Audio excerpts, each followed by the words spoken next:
Pajarillaga from BSCE 1E of Nueva University of Science and Technology, and this is Physics for Engineers 1. In this video, we're going to talk about the vertical circular motion.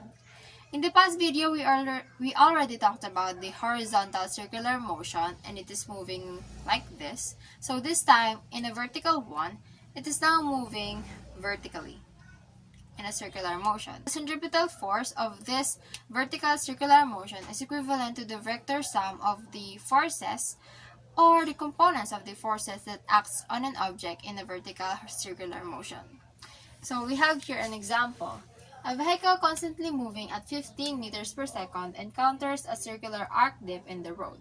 The radius of the dip's arc is approximately 72.5 meters.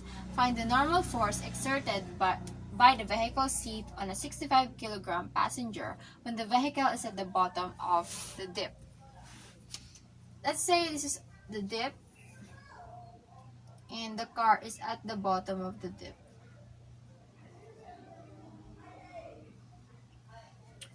There. So the forces that acts on this car is the weight and the normal force. Yeah, so what we're looking for is the normal force exerted by the vehicle seat on the 65-kilogram passenger sitting on the car. So first we have the given of velocity is equivalent to 15 meters per second and a mass of 65 kilogram. We're only talking about the passenger here and not the entire car. So the radius is 72.5 meters. So as we said earlier, centripetal force in vertical circular motion is equivalent to the vector sum of the forces that acts on it. That's why centripetal force is equivalent, this is the normal force and this is the weight, to the normal force minus weight. Since this is our positive value, that means the weight is on the negative side. So normal force will be equivalent to centripetal force plus weight. So we know that our centripetal force is equivalent to mass times velocity squared over radius, and our weight is equivalent to mass times gravity. So using our values or the given values, we just have to substitute those in our equation or in our formula in order to solve for the normal force.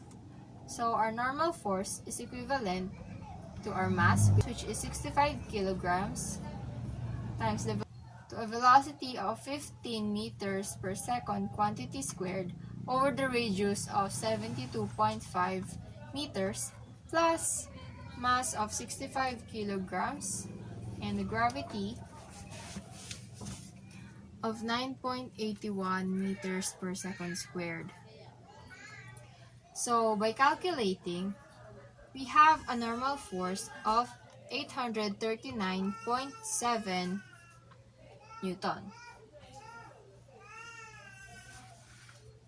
So the normal force that acted on the passenger when the car is at the bottom of the dip is equivalent to 839.7 Newton. So once again, I'm Camille Pajarillaga from BSCE 1E, and this is vertical circular motion, and thank you so much for watching.